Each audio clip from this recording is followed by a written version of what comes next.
near where ragged mountain ranges raise their snow-capped peaks on high, where lightning rakes the firmament all year round, where birds migrating fly their secret pathways in the sky, where we all marvel at their joyful sound, where the upper Murray River glides on its way to the sea more than 1,000 twisted miles away, you will find Tintaldra resting peacefully, a village full of history, they say.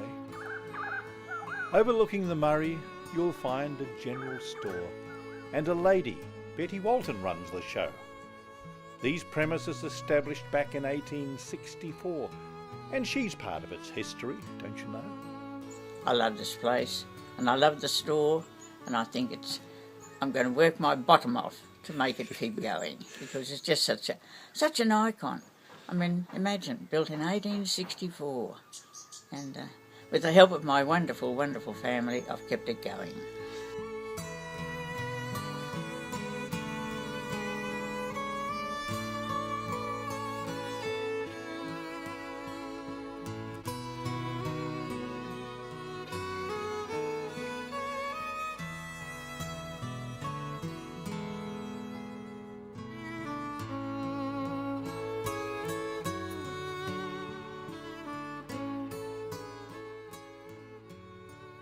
This store had turned 110 years old when the Walton family first arrived. With her husband and 6 children facing their first winter cold, they all worked hard, and the Waltons survived. But then a tragedy when Bet's husband passed away. A widow with 6 children now to raise, but her spirit was unbroken, and she worked hard every day to transform the store, which deservedly earned praise. Not just a store, a B&B and museum as well, a post office where you can get your mail. The building's full of artefacts with many tales to tell.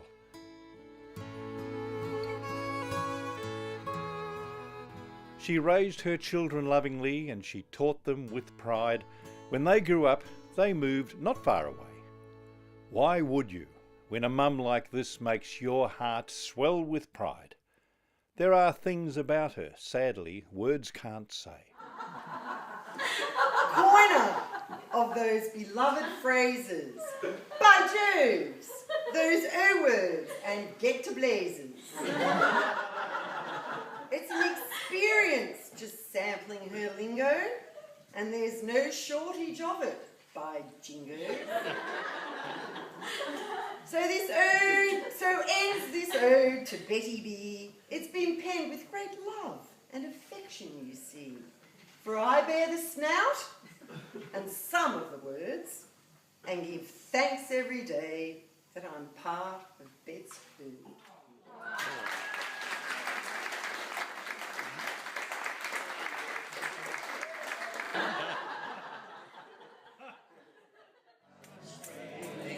But would you believe they have all moseyed back here?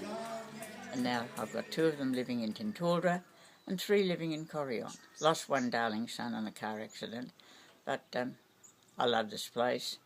Like loving the environment that she has cherished so, in a land no Australian could love more. And writing great bush poetry, the words would somehow flow like the river currents, not far from her door. I think I was brought up on rhythm and rhyme, and then over the years with the kids I was always making little poems for them, and when I went back teaching, if anyone had a birthday I'd write a little doggerel poem for them about what they did and what they didn't. And then when I came down here and met up with Jan Lewis, and there was a poetry group down here, then I got back into it again. Well, Jan used to come and recite poems for my coaches. And then she took over the neighbourhood centre, and I said to the family, what am I going to do now for poetry? And they said, write your own. So that's when I started to write my own. You've actually won awards, haven't you, for your poetry? I have, yep.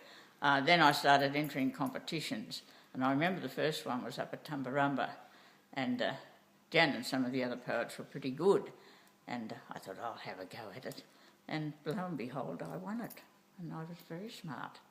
And I think, I put a couple of noses out of joint. I still write. Now, I'm getting rather cynical, or shall I say satirical now? Send it by mail. That way it won't fail to reach only the person it's meant for. No hackers, no clicks, no internet tricks, no illegal persons to censure. There you go. But if you send it on anything else, everybody knows everything about it. Can you keep a secret? I don't suppose you can. Because of social media, it's right across the land. I think they even know whether I got dandruff or corns. Betty's heard those currents chuckling around the river bend. She knows a red heart's beating in this land. She's felt the Aussie spirit in the embrace of a friend, the things that townsfolk just don't understand. She's never sympathetic to the witless bureaucrats and politicians ruining our great nation.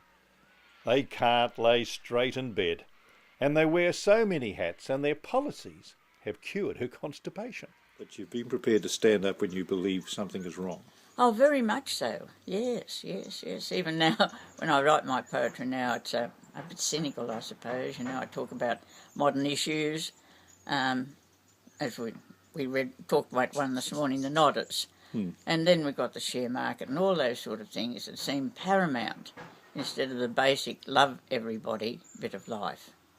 And as you drive on out of town, no traffic lights in sight, the road leads on to paradise. That's a bit of heaven on the right. And as the day has slowly passed and the evening shadows fall, you can listen to the music of the bushland's bedtime call. The mountains fold away their skirts of darkest navy blue, and the golden sunset's backdrop shows a myriad of you, with a promise that tomorrow there'll be peace and happiness in this wonderful high country, the land that God has blessed. Betty's been an inspiration not just to her kith and kin, because she has done so much in her life. She faced many tribulations. Through it all, the thick and thin, cheerfully she'd rise above the strife. You've had your share of pain in your life. I mean, you lost your husband, you lost one of your boys, you've fought cancer yourself. Some of your own children are fighting that. How do you get over that? Count me blessings. Yep, they're hard. But if you let those things weigh you down, you won't get up again. That's your strength, I think, Betty. You've always got up again. Always got up. Always look around. Now there's something to be thankful for. There always is. So, in Tintaldra, where there is such beauty all around, where tourists all stand in awe of the view, at 80 years and 10, to us, you're like a queen uncrowned. Betty Walton, we all stand in awe of you. Where the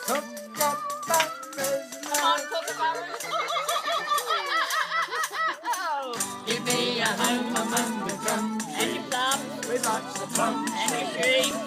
a sheep or two and a kangaroo. I'm in paradise. Didn't cost a lot of money, and I haven't got a lot of money. Not making a lot of money, but I've got a lot that money couldn't buy.